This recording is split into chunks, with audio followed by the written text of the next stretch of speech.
Welcome to today's webinar, GNSS Industry Outlook for 2014, brought to you by GPS World and by our sponsor, Hemisphere. I'm Diane Safranek from North Coast Media, publisher of GPS World magazine, and I will be your event manager. Before we get started, I want to let you know that today's webinar will be recorded. You are currently in a listen-only mode. The recording will be available 2 weeks from today on our website, gpsworld.com/webinars. A link to the on-demand recording will also be emailed to you when it is available. At this time, I'd like to acquaint you with the ways in which you can participate during today's presentation. Please notice in the lower left-hand corner of your console that there is a Submit button. We encourage you to ask questions throughout the presentation. Just type in the text box at the bottom left, then click Submit to place your question in queue. Questions that were submitted during registration may be covered in this webinar. Some questions may also be answered in an upcoming issue of GPS World magazine or in one of our weekly e-newsletters. We strive to answer as many of your questions as possible. Finally, if you experience any technical difficulties during today's event, select Help to submit your issue, and assistant producer Rick Aldrich or I will personally assist you. Now I'd like to turn today's event over to our moderator, GPS World publisher and editor-in-chief, Alan Cameron. Hello everyone, and welcome to the webinar on the State of the Industry, State of the GNSS Industry 2013. I'm Alan Cameron, and I'd like to thank our sponsor, Hemisphere GPS, for making it possible to bring this event to you. We'll be talking for about an hour, and after that, about a week from today, the file of the webinar will be posted online for you and any colleagues to download it. We'll probably also present some of the content in the magazine and online. What we're going to be talking about today, as I said, is the second annual GNSS Industry Survey. We conducted one last year. We did it again this year. It was an online survey. It was up for a month on our website, and during that time we had 892 people from the industry give us their responses to the 20 questions that we're going to be discussing. Some of the charts that you'll see today will be published in the September issue of GPS World magazine, which will be available at Ion GNSS in Nashville, also at Intergeo in Essen, Germany, and of course all of our subscribers will receive it. What you are getting today is an advanced look at the results from this survey, and not only that, you're going to get expert commentary from two industry veterans who have agreed to join me and give me their perspective on this. And this is something that the print magazine version will not have, so this is an exclusive to you.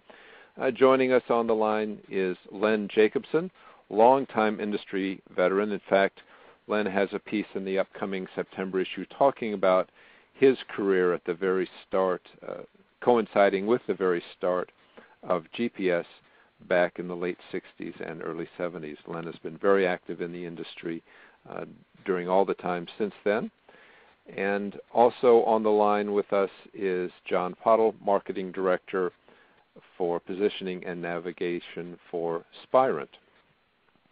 Spirent has customers around the world in every sector of the industry.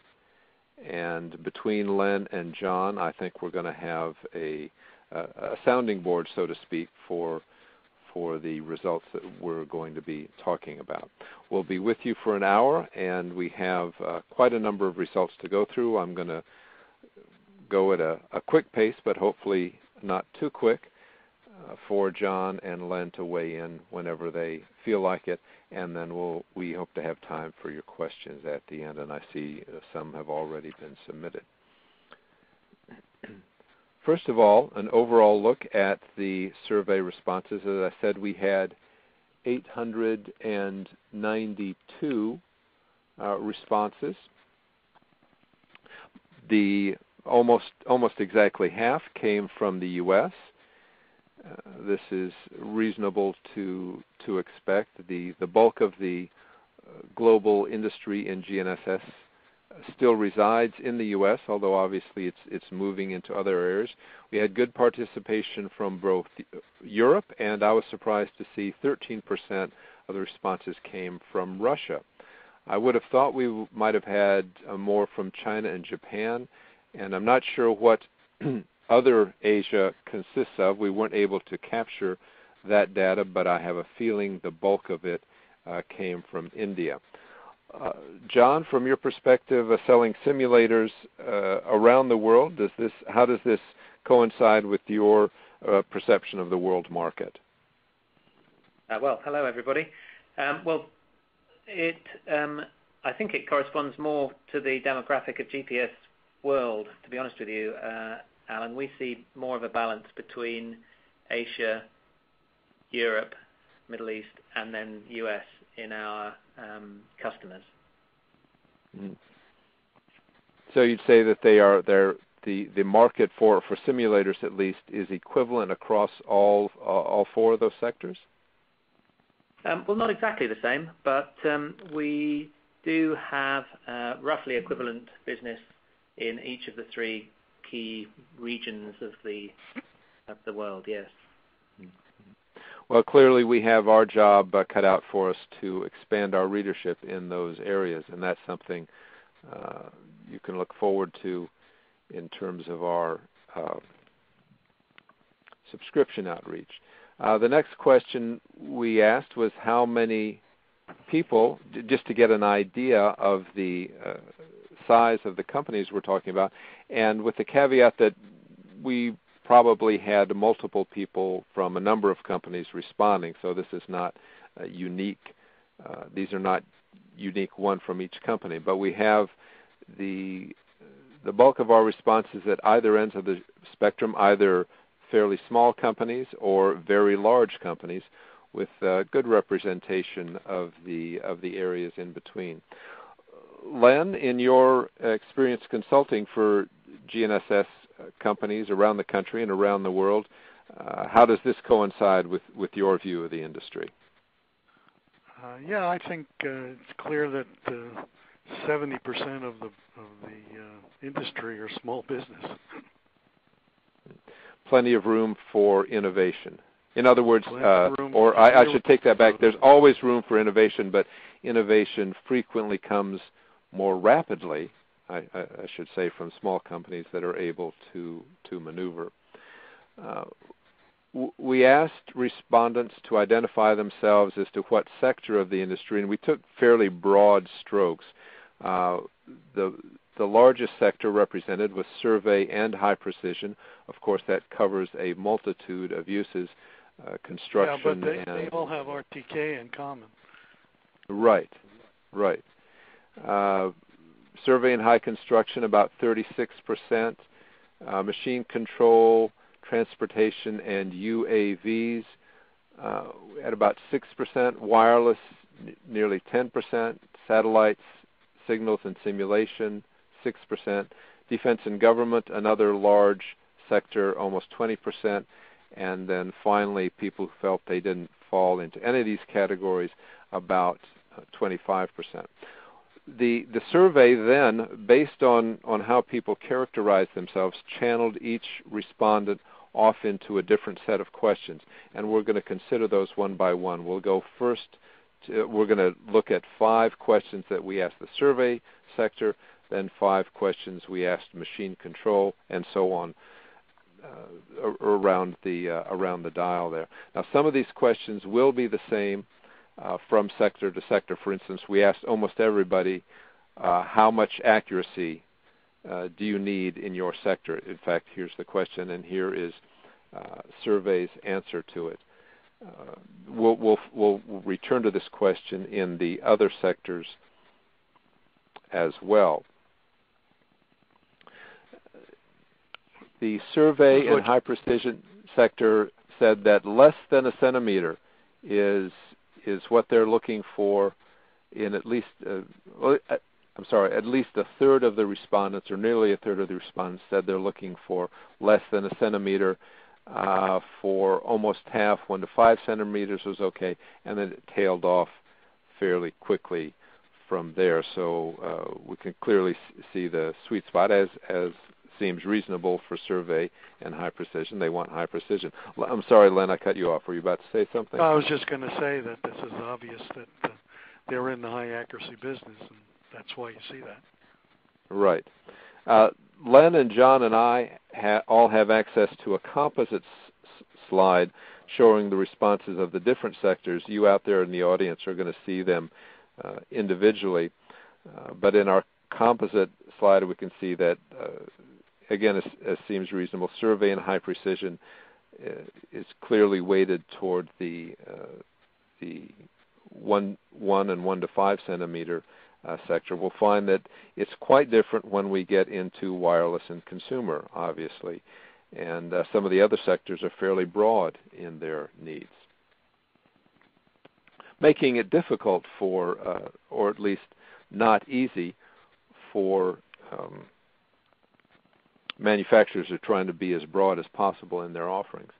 We next asked, and this is something that came out of a proposal at least that came out of the light squared controversy recently, and that was specification standards for GPS or GNSS receivers and a possible government role in mandating standards. We asked, should the government mandate specification standards for high precision receivers?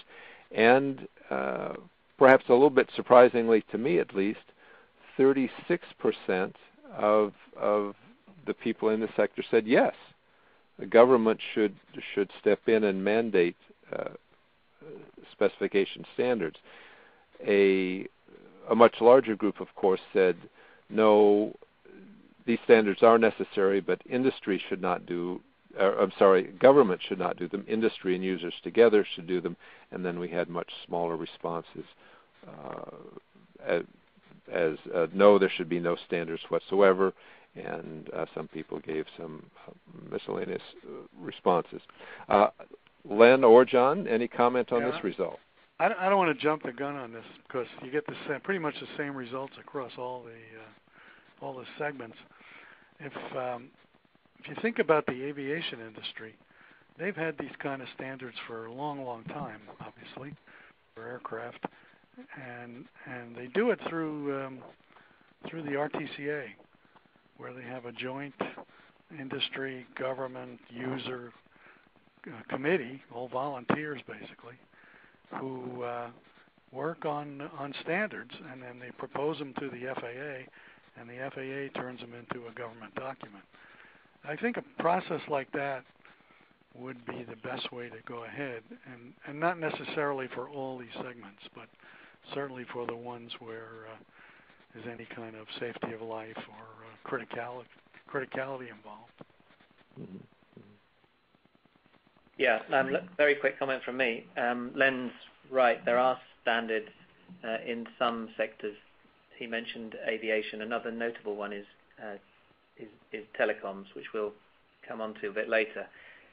I suspect that fewer people would have perhaps been so interested in standards before some of the issues and questions and debate around, for example, light squared, and also the multitude of GNSS systems that we have today, and all the debate about vulnerability. So standards does seem to be quite a strong trend. I thought that before this survey, and this survey definitely confirms that. And across the board, we're seeing 55, 60, even up to nearly 70% of respondents wanting industry to get together and draw up standards. So a very strong trend emerging across the board from this survey. Yeah. Clearly a task for industry to take up and to do it cooperatively with both users and, if we follow the RTCA model, with government input as well. John's quite right. We're looking at a composite. The high precision sector, the survey and high precision sector, and the defense and security sector were the ones that showed the most enthusiasm for purely government mandated standards. But in every case, the favorite response was everybody get together, industry and users, and formulate some standards. There was very less than 10% in almost every case. Fewer than 10% of the respondents said, no, we don't need standards. Clearly an issue to take up, and one that has not gotten a whole lot of attention so far, but it's clearly something coming. We next asked, how much effort are you or is your company devoting to GNSS, to mitigation of GNSS jamming and or spoofing? And we found that 10% in this sector, 10% said it was their leading R&D concern. 14% said this is important, but it's one among others, or it's a leading concern, maybe not the prime concern. 24% said that it is one among many factors that we consider. And more than half in this sector, I was surprised by this, more than half said we are not really looking at this at all.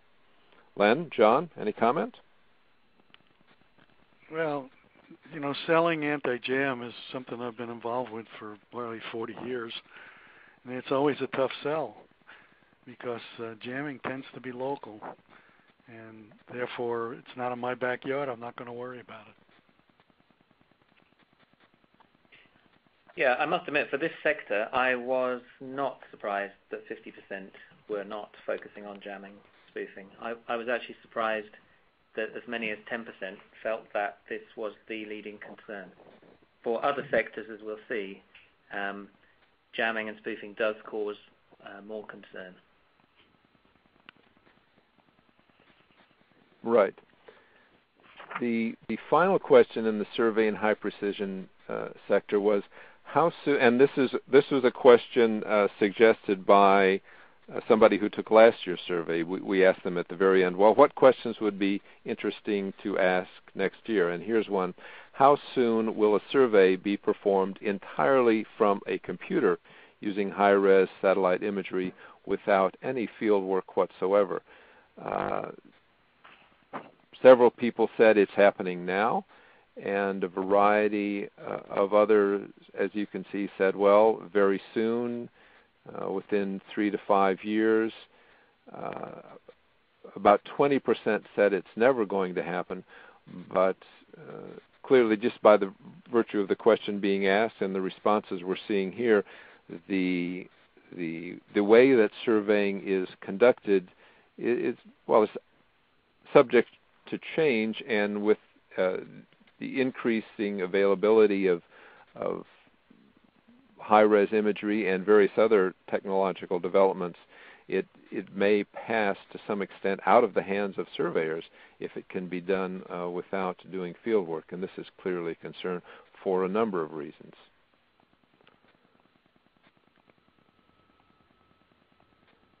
Oh, I'm sorry, we did have one final question, which is related to the previous question. How important is it that the end user be a licensed professional? And as is predictable, about 2/3 said it's either absolutely critical or very important, and another quarter said advisable. But clearly there is concern that surveying either is being done now, or what may pass in some circumstances as surveying is either being done now or may soon be done. Any comment, either John or Lynn, before we pass on to the next sector? I don't have anything on this. It's beyond my ken. Yeah. Okay, we'll look at machine control, transportation, and unmanned autonomous vehicles. We asked the same question: how accurate is good enough for the majority of your market sector? And here the very high precision was not required, or only required by a small number, and the core target seems to be with about 40%, 1 to 5 centimeters.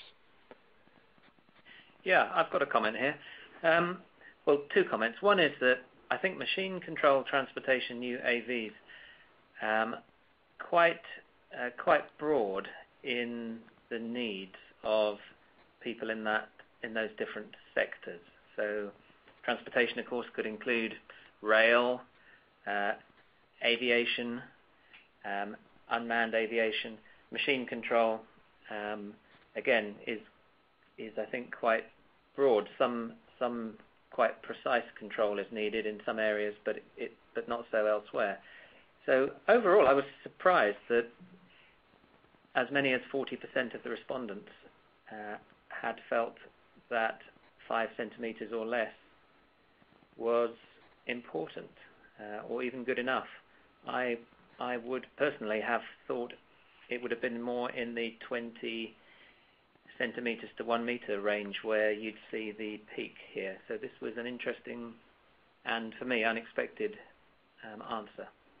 Yeah, and you've put your finger on one of the challenges in doing such a survey as this, and indeed for us as a magazine to report, to cover the technology adequately, is how do you take an extremely diverse market and break it into some number of sectors so that you can tailor things specifically to that sector.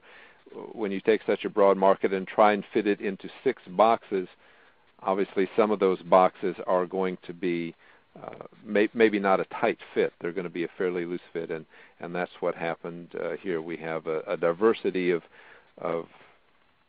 users and interests within one category, but that was bound to happen no matter how we slice the pie, and it's an ongoing challenge for me as an editor. It is a challenge for me too, and I guess my guess would be that the 1 to 5 centimeters respondents are predominantly in machine control, but yeah, if anybody has a different view, I'd certainly be interested to hear that. No, I agree with you. I think it's the big machines that they're moving around, like mines and things like that. Right. Yeah. Because generally for rail, even aviation, even UAV applications, then normally a meter or so, or even up to a couple of meters is adequate, I would suggest. Mm-hmm. Mm-hmm. Well, I guess at rail, I'd like to know which track the train is on. Right. We had largely the same response as the previous sector when we asked about specification standards. A collaborative approach is looked for. And we got largely the same answer when we asked about R&D mitigation. Actually, Alan, I've got a comment. If I may, I've got a comment on this one. So this is the question about how much effort are people in this sector devoting to mitigation, and if you add up the 2 center bars, it's roughly speaking about 55% of people are saying this is one of my main concerns or one of many factors. So that is a bit higher than in the other sector, and I think that is because there are many safety-related elements here, whether it's trains or UAVs or machine control. So what we see is that people in these sectors are more worried about, perhaps you could call it integrity at the highest level, and that is reflected to a large extent in the responses here. Definitely, definitely.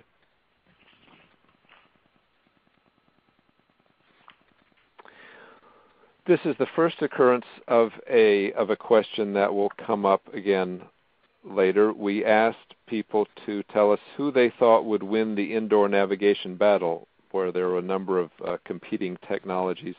The most popular answer here in this sector was, don't know was the largest, and but closely followed by Wi-Fi. And this also turns out to be across the board when we look at responses from two other sectors. Wi-Fi is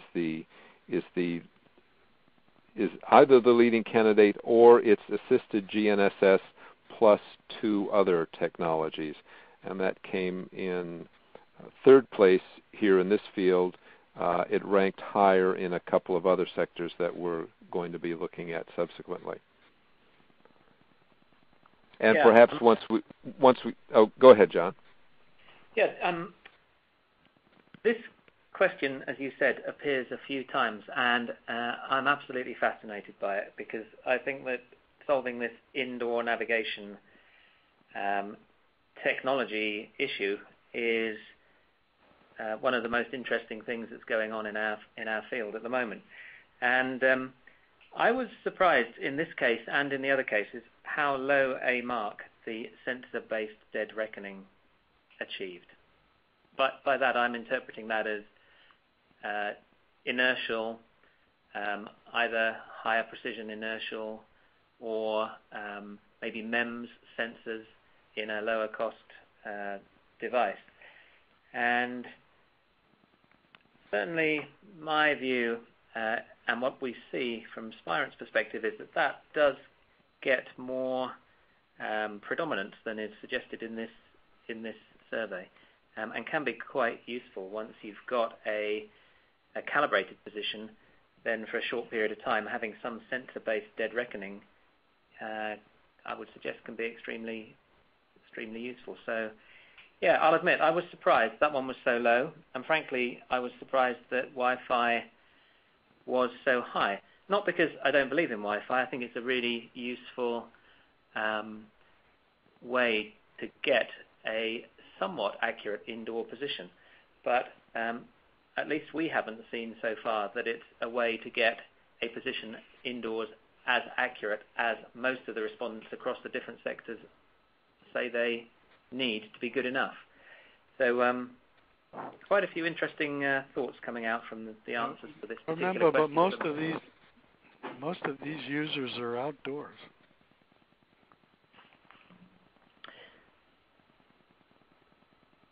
Right. No, absolutely. This is an outdoor segment, is what I mean. So, more of an outdoor segment than an indoor segment. You're right. And maybe I made my comments a bit too early because I've got the benefit of having seen the responses for the other sectors. But but they're consistent. They're consistent with the other ones. Yeah. Keep your eye on those two bars, and you'll see a similar picture. But I think a lot of people have very little experience with inertials and MEMS and things of that nature, and they all understand Wi-Fi. The next question we asked the machine control people, or in particular the UAV sector of this audience, was when will legislation support the proliferation of UAV operation? There's a lot of controversy as people become more aware of drones and how they're being used. Some impetus to regulate the use of UAVs, and countered by some impetus to either not regulate it or make the regulation fairly broad or fairly non-restrictive. At any rate, it has not yet really been taken up in serious fashion, at least in the U.S. And we asked people when they thought that would happen. Some thought that there is current regulation. Some, I guess the largest sector, when you combine a few answers, thought that within the next 2 or 3 years we're going to see some legislative action on this.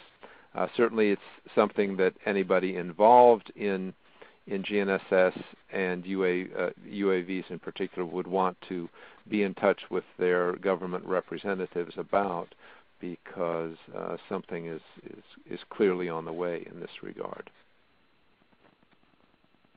Well, this is a question there is no right answer to, obviously. And, true. Considering how fast our Congress has been working on everything else, yep. Wouldn't be too sanguine. Yeah. We now pass on to the third segment, wireless and consumer, and here we can see the in our first action, our first common question, we can see the action moving down the line a little bit in terms of the accuracy required, where the largest group said 1 to 3 meters is the accuracy that is good enough for their sector. When you combine that with the next fairly large jump, 3 to 10 meters, then you've got more than half of the respondents saying between 1 and 10 meters.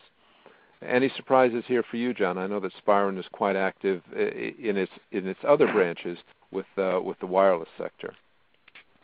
So to be honest, yes, very much so. I would have expected that the sort of 1 to 3 meter bar to be higher than it is, so we're talking about wireless and consumer, and we're talking about good enough. Gosh, these guys are demanding. So we've got 35% approximately in the less than 50 centimeters, less than 1 meter bars. That is really a phenomenal vision, I think, for effectively what we're talking about here is smartphones and consumer devices. And okay, outdoors in good conditions, you might approach that today, but I'm assuming that people in this sector are thinking about indoors and urban canyons and difficult environments, and frankly, they're pushing the industry here, it seems to me, to get to a meter or better in at least a third of the respondents, which is really very, very tough, and should at least keep us in work for a very long time to come, I think. Yeah. Well, that's the good news. Yeah. Well, I'm seeing some questions come in from the audience that relate to this, and we'll get back to those at the end. Relates to high accuracy in a smartphone factor and the correlative expense of high accuracy in a small form factor. We'll return to those questions, or to those audience questions soon. The question we've seen before about should government mandate specification, this drew in this sector the highest response in terms of no, the government should not get involved. It should all be done by a combination of industry and users. Right, and that's very much the mindset and the way that the whole wireless sector is today, with minimum performance specs and conformance specifications that are necessary for interoperability and so on. So in my mind, they're extending that experience for the wireless connectivity to their thoughts for standards on GNSS and navigation. Right. We asked this sector and one other sector, what would be the effect of a 2-hour disruption of GPS on your product? And we found that a small percentage said they would have total disruption on their product or service. Another small sector said that it might disrupt their service for about 8 hours. The largest answer here was, well, we'd have a disruption of performance for as long as the GPS outage was occurring, and a slightly smaller number said, well, we would have impaired performance, but we'd still be functioning. And then the responses tailed off after that to either no effect or don't know. But in this sector, at least, they felt that they would have their disruption would be limited to the disruption on GPS, but that they would be impacted. Len or John, any comment on this?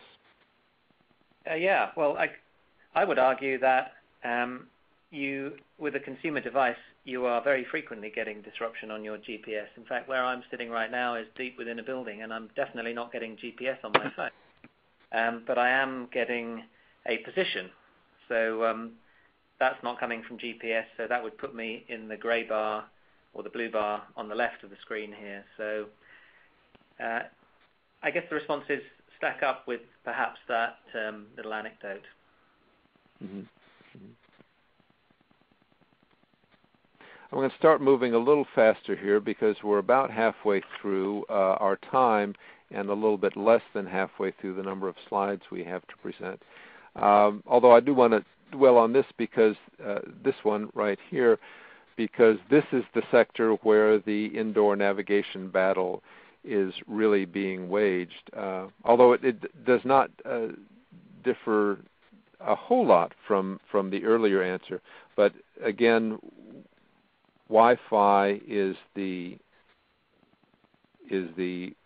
favorite answer. I'm sorry, assisted GNSS plus 2 of the other options slightly edges out Wi-Fi, but then Wi-Fi is still high. And interesting, GNSS plus 2 other technologies gets more than double the amount of votes than GNSS plus 1 other technology. So clearly we're looking at a fairly broad or diverse integration of technologies to answer this puzzle. Yeah, well, I'm with the assisted GNSS plus 2 because no individual technology here provides the answer, even if the people in this sector were happy with sort of 1 to 3 meters. They've told us in this survey that they want a meter or better. So perhaps it's assisted GNSS plus 3 or 4. Yeah. Moving even to technologies like recalibrating your phone through a Bluetooth connection or an NFC, contactless payment type connection with very accurate recalibration. Perhaps that's what's needed. So I'm definitely with the majority here. I'd add my vote to that tall grey bar. Right. And when you're talking about that many technologies in one form factor, again, a guarantee of work for years to come. Here's one question for the wireless environment. We thought it was the most appropriate to ask this question. Is there room for a light-squared type of technology in the current broadband and spectrum governance environment? About a quarter of the people, or a fifth I should say, said yes. This was countered by roughly a third who said either no or hell no, and about half the people said they either didn't know or it's possible. So this is clearly an issue that has even if the light squared controversy has been largely settled, there is some more pending action just recently, but even though that specific issue has been more or less settled, clearly the broader concept is still alive. Or people expect that it is still alive or will be tried again. The initiative to establish some more active broadband use in spectrum bands closely neighboring GNSS. And who knows where that will lead. That, again, the guarantee of more excitement for years to come.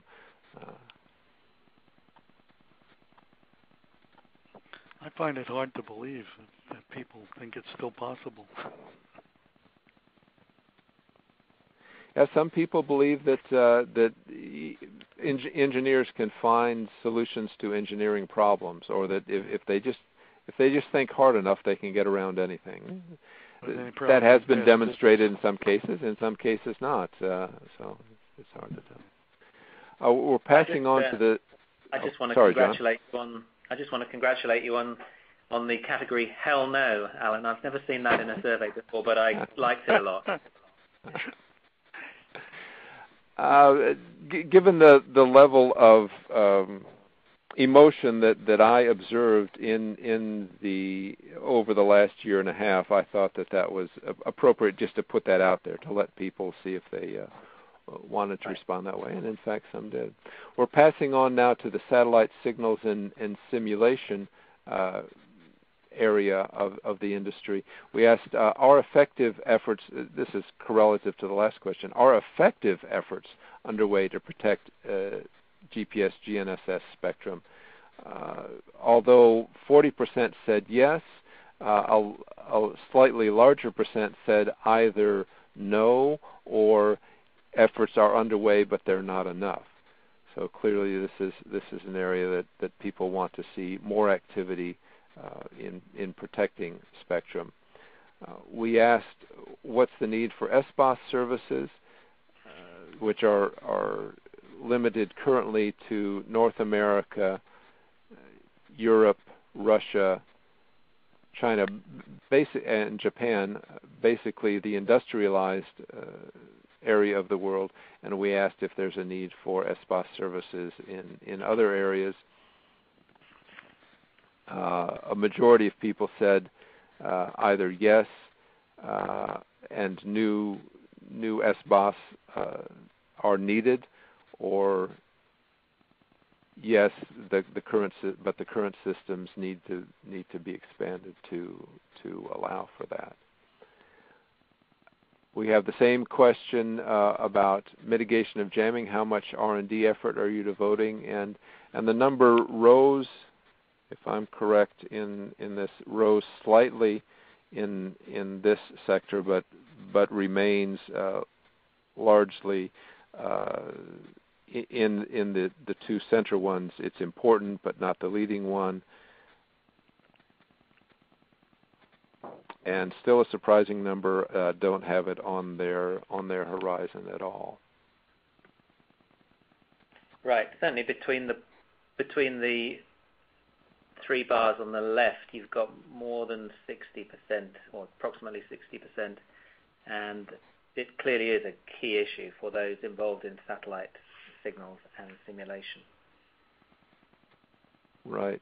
We next ask, is there sufficient cooperation on GNSS among the major operators, the big four, U.S., Russia, Europe, and China?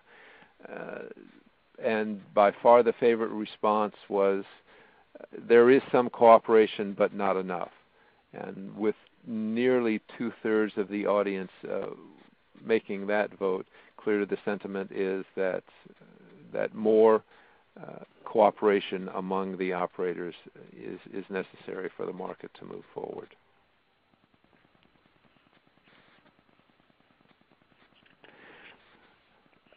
As money is drying up everywhere, we asked where more money could be found. This is an eternal riddle. The favored response by slightly more than a third was fees for special commercial services. This is being tried out in Europe, and we'll just see how well that performs. We pass now to the fifth sector, defense, security, and government. Here, again, this is a fairly broad sector with a lot of diverse user needs, and their responses here were indeed the most diverse among the different sectors, largely equivalent across the board, with the most responses coming in the 50 centimeters to 3 meters area. Any comment on this, either John or Len? It's exactly what I would have expected. It's as you correctly said, there must be a wide range of government, defense, security respondents here, and some of them need great precision. For others, a few meters is good enough. So it's a good spread. Yeah, I echo that.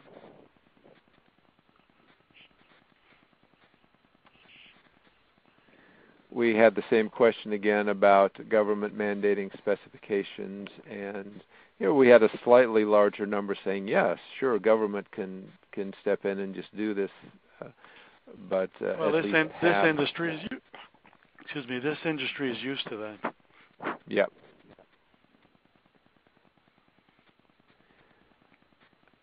And the attention to jamming, again, some attention, but fairly large, in fact, the largest group, devoting virtually no attention to mitigation of jamming. That was surprising to me, since the military makes such a big point of it and spends R&D on it. This was a surprising result, probably the most surprising result to me in the whole briefing. I completely agree. And our experience in the U.S. through Spirent, Federal, and also elsewhere where we deal with government is that substantially all of the customers we have that we're talking about in these sectors are extremely concerned. So about interference, intentional or unintentional. So yeah, I certainly would have expected a higher skew towards the leading concern or important concern. Yeah.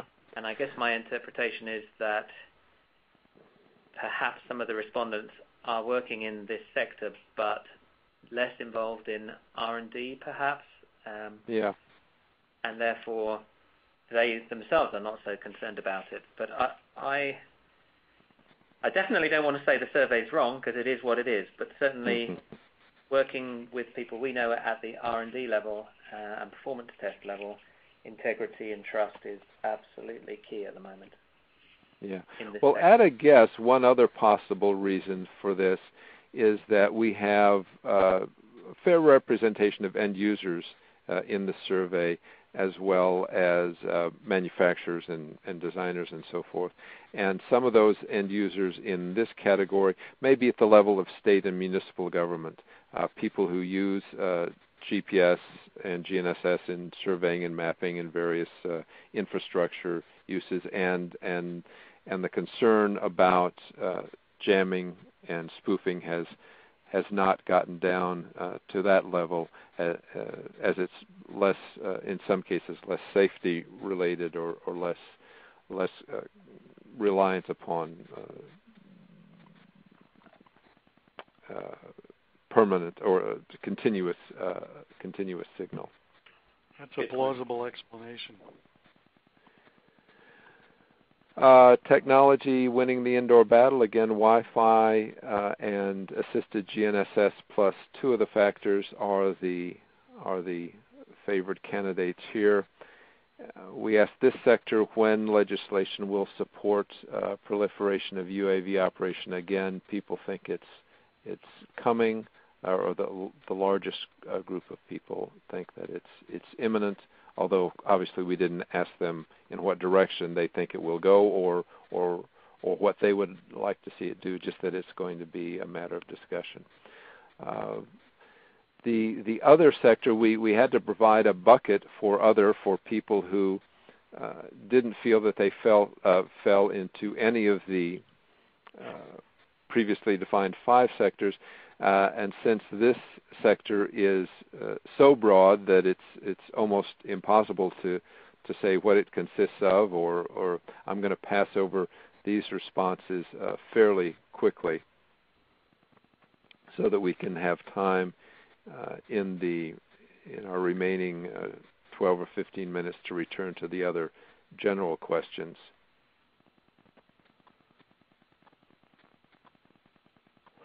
Here we're back to talking with the group as a whole, the 890 respondents, and we asked people to describe the market in their industry sector as of today, and half of them said it's moderately healthy or relatively healthy with moderate growth. Nearly a fifth said it's very healthy with strong growth. And that leaves about 3/4 for the rest of the responses, either flat or poor growth. So clearly, almost everybody is doing at least as well as they were last year, and almost 3/4 of the industry is doing better or expects to do better. This is a very good signal indeed. Len, any comments on this? Yeah, 2 points. One, it shows a lot of optimism, and that's good. It also reflects the recovery in the economy. The other thing is, if you look how many answered and how many skipped, it's probably a good indication of your respondents who were manufacturers or service providers and who were users. That's true. Because the users obviously couldn't answer this question. Yeah. And we had nearly a third skipped this question. So that applying your metric, Len, we had about 2/3 of our audience were manufacturers or designers or somehow involved in the industry, and a third were end users or near end users. We asked how customers are responding. This is a slight variant on the previous question, and here the largest group said sales are on a par with last year, although we had good response for increased sales and substantially increased sales, and only about a fifth of the market, or less than a fifth of the market, said their sales were down relative to last year. And business outlook, another way of getting at the same question, what is your business outlook? Somewhat optimistic and very optimistic account together for almost 3/4 of the market. Again, we all like to see optimism, although a quarter were uncertain. There's still some uncertainty in the market. John, how do these last three questions relating to market outlook, how do they line up with what you're seeing among your customers? Yeah. I think I definitely agree we're in a growth industry. So optimism or relative optimism is good and makes sense. Perhaps the previous question you had up, where despite that optimism, many people's sales were on a par with last year, maybe that is linked to the fact that there are still some issues in the wider economy. Maybe it's linked to the fact that the products that are available today aren't exactly what, if we believe the survey, our customers think is good enough for accuracy or integrity. So it's certainly an industry where I think there'll continue to be innovation. Certainly from our customers' perspective, overall, we're seeing more optimism this year than we did last year, to eventually get round to answering your direct question, Alan. Do you think it's due to competition, too, from abroad? Well, competition is always a good thing. I guess it depends on the sector. Certainly in smartphone markets, there's been huge changes, as everybody knows, from who's got the money in the smartphone sector. Whereas, of course, in defence, it's much more localized. Yeah. Well, that's good to hear, John. That optimism is just around the corner, so to speak, or good results are just around the corner. And I venture to say that you cannot talk about much of what your customers are doing.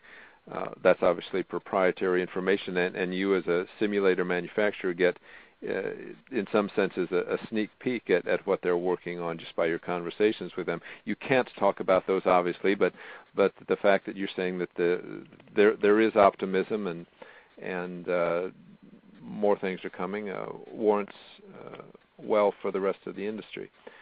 Right. And this next question perhaps speaks to that. When do you see the business level in your sector reaching its full potential? Here, by far, the largest response was in the next 2 to 4 years. So people are expecting great things over the next 2 to 4 years. It's good to be part of a dynamic industry. Some people are seeing it more immediately, but clearly the momentum is building. Yeah, I've got a comment here from a personal perspective, which is that if I'm talking about the research and performance testing and technology development, I think depends how you interpret full potential, but I think there are some big challenges that we're all facing with things we've discussed on this webinar: integrity, indoor accuracy, availability, and so on. That we'll see innovation in this industry for years to come. So my personal vote would have been for the bottom bar here, not for at least another 5 to 10 years will this sector reach its full potential. Really? Okay. Well, that's good news to an editor's ears who likes to see a lot of fresh material coming forth. That's my bread and butter, so to speak. We asked everybody what's the industry issue of the year, and by far the largest response was drawn by new signal capabilities and interoperability. This is clearly an area that holds almost boundless room for exploration and innovation. The second leading response was clearly there's some concern about constellation health, and while other constellations may be challenged in various ways, I think that some of these respondents at least are speaking to concerns about GPS continuity and as the system modernizes. Yeah, but look at adding the other three together there. Could you go back? Yeah, here we go. The other three, jamming, spoofing, and unintentional, that's almost 20%. That's true. Or it's more than 25. Big issue, but nobody's working on it. John, did you want to say something? Len just made my point for me. Thank you. Okay. Is government committed to private industry in time of drastic budget cuts and sequester? Most people, or the responses were almost evenly divided between yes and no, with a swing vote of don't know. On the other hand, we asked, are you doing enough to let your concerns, or is industry doing enough to make its concerns known to government? Here, most people, about 2/3, felt that yes, either yes, and I'm doing it myself actively, or yes, somebody else is doing it. Less than a quarter felt that there was not enough effort being made to communicate with government, and a fairly large percent said they didn't know on this issue. The largest concern, I apologize if this slide is a little bit hard to read. The leading concern was pricing and competition. That's natural in almost any market. Jamming, spoofing was a concern for some. Modernization, and a little bit less so for open architecture. We wanted to get an idea of how much companies are devoting to R&D, and of course this can vary among very substantially from a large company that has a huge budget. A small company has a much smaller budget, and obviously a small company will normally be devoting more to R&D. But we had quite a range here, from less than 1% being the largest to more than 10%. About a fifth of the companies answered that, or the fifth of the respondents. Len or John, any comment on this issue? No, I don't have anything. Certainly, in a high-tech space where there's a lot of innovation, more than 10% is not unusual, I would say. So certainly in Spirent overall, it's in the public domain that way more than 10% is spent on of revenue is spent on R&D. Mm-hmm. That would be natural. Here's another question suggested by someone who took the survey last year. They wanted to know how the entry of Chinese finished product manufacturers into the market sector is affecting your sales.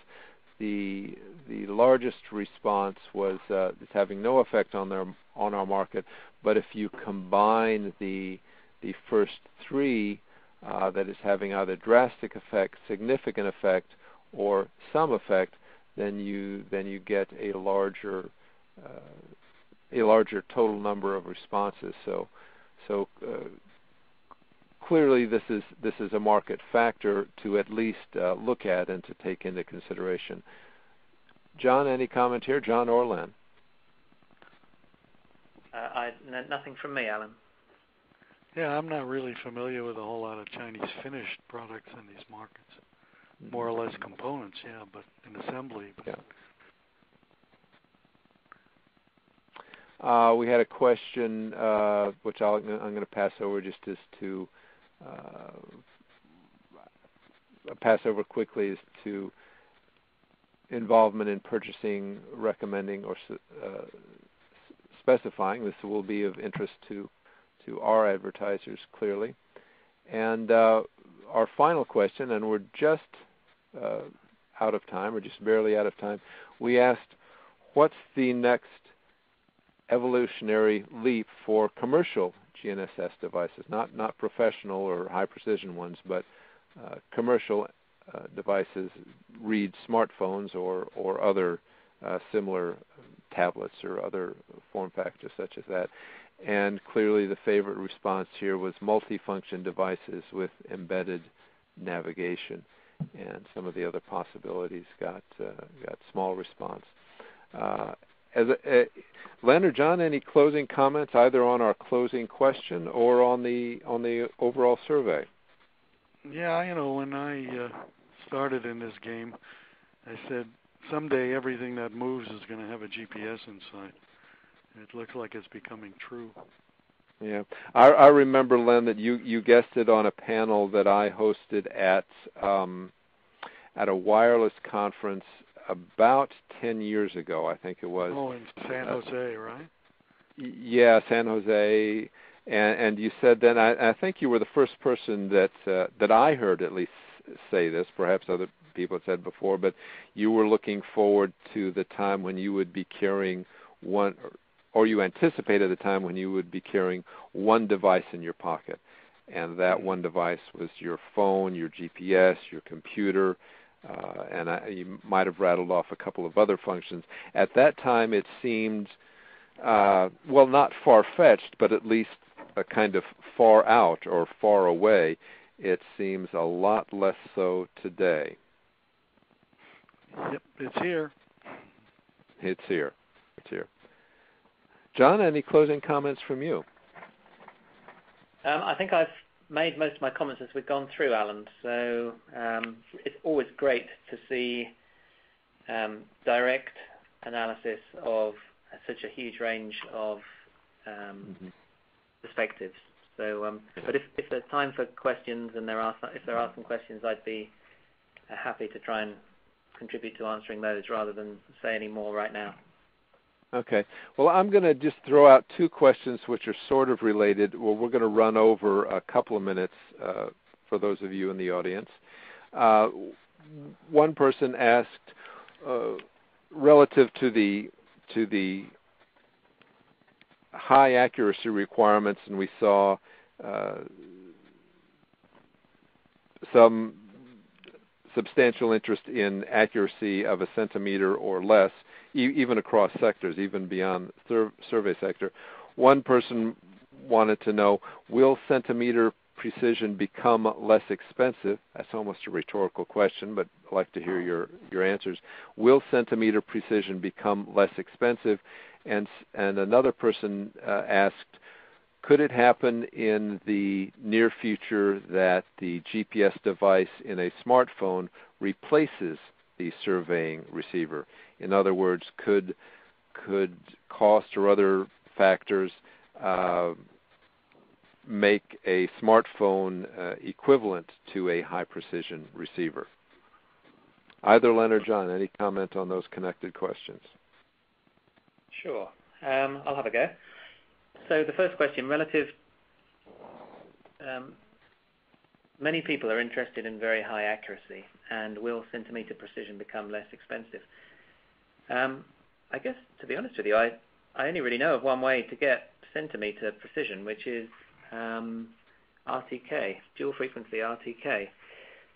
So is that getting less expensive? Well, I believe it is, although I'm not a complete expert in the survey area.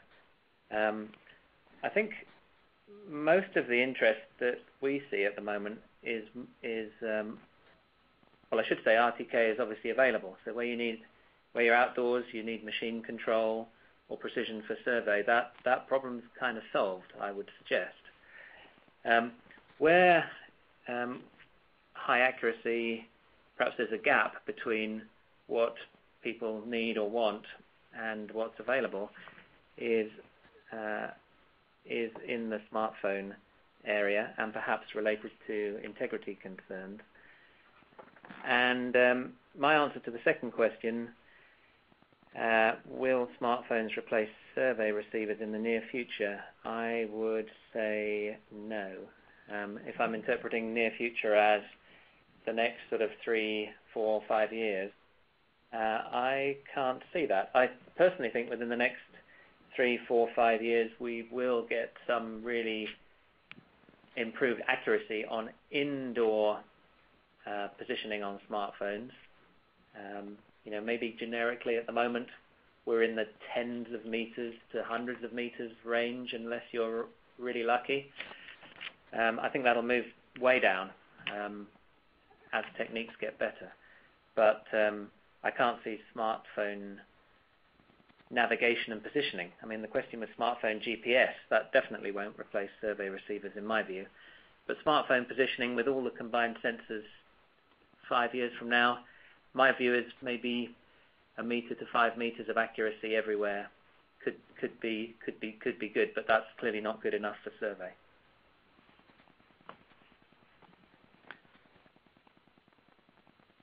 Len, any final comments? No, I don't really have any comments on that. I've given up trying to figure out what the future's going to bring, but it seems like if there's a market for it, somebody will figure out how to do it. Yeah, and that circulates back to the question perhaps of specification standards for receivers. Well, I'd like to thank both John Pottle and Len Jacobson for your participation in today's webinar, gentlemen. Thank you so much for joining me and bringing your wide expertise to bear on these questions. I'd like to thank all the respondents, the 892 of them who filled out the survey. We will be publishing the results in print in the September issue of GPS World. And I'd like to thank the attendees to our webinar today. Finally, our sponsor, Hemisphere GPS, for making this survey possible, making this webinar possible. And the webinar will be posted online within another week or so, and you can expect to see various commentaries upon it in the magazine and online, and we look forward to the next industry survey in 2014. You can see our email addresses on your screen there. If you have any further questions, feel free to communicate with any of us. And with that, I'll turn it back to Diane. Thank you, Alan. Thank you for attending the GNSS Industry Outlook webinar. A recording of this webinar will be posted on the GPS World website and will be emailed to you 2 weeks from today. Please visit the GPS World website for information about the next webinar entitled The Connected Car, where Janice Partika and a panel of industry experts will explore transportation and telematics. Thank you for attending and have a nice afternoon.